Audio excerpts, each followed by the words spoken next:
Okay, Optimistic Lifestyle, 2012, 2.4 million salmon converging on the California coast. And we're going to show you one more way to catch your limit in Sacramento or on the Sacramento River system, anywhere, or any other river, anywhere in America. If you want to catch a salmon, this is how you do it. So, the last technique we talked about was spoons.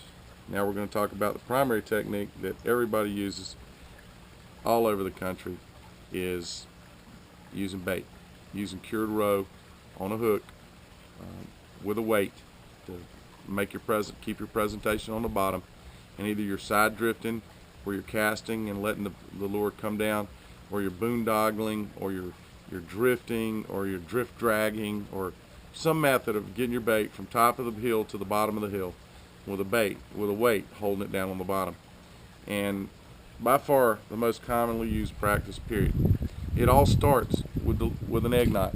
You got to tie a good egg knot. So I'm going to show you one more time how to tie this egg knot. It's a simple knot, and you got to have it if you're going to put egg on your lure, on your bait, on your hook. All right, so you put your line through, leave yourself a little tag. You want to make 5 or 6 turns on your hook. This gives you some space for your knot if you have big old stubby fingers like I do, and you're going to make a few more wraps. If you have nice little pointed fingers and you can pick those lines up real easy, then you don't need as many. But I like to put 5 or 6, 7, 8, whatever my shank will allow. Put the hook back, put the bait back through, poking out the front of the hook now. Get you 4 or 5 more wraps on it. Pull it down and straighten out your line. Wet it. Get it started and pull it down tight. Once you get it in place, you'll grab your tag and you'll just snug it. And now you got a beautiful snell, perfectly wrapped on that hook. And here's your little egg loop. See how easy that was to pull that out when you got big fat fingers like I do. But if you leave yourself enough room down the shank, it makes a little bit bigger loop. Alright, now you just trim off this piece.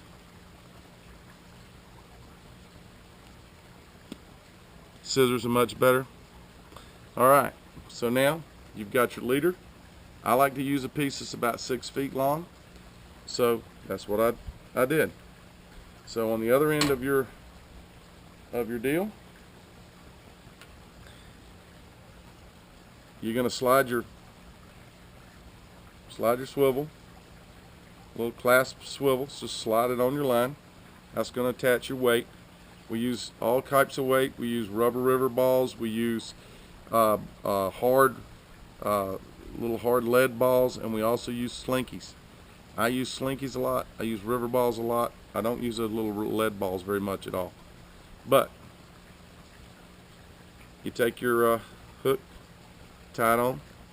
I like the uni knot. You've heard me say uni, uni, uni, baby. I am a uni, uni, uni kind of guy because it's real easy. Even old men can remember how to do it every time. You make your loop in your line with your line. You lay them together. Put about 4 or 5 wraps around there. If you're using braided line, I put a few more. Wet your line. Get a little slobber on it. Let your thing cinch up nicely. Pull it up snug but not totally snug, and then slide it down to your swivel, and then snug it and nip it and pull it tight, and there you go. Now this one's set up for a puffball, and as we've discussed, puffballs are little puff balls. They're just a little ball made out of styrofoam, and they're painted up with some cool paint and some UV paint and stuff like that. And one little pack of these little old things, maybe about 25 in a pack, it's about $5.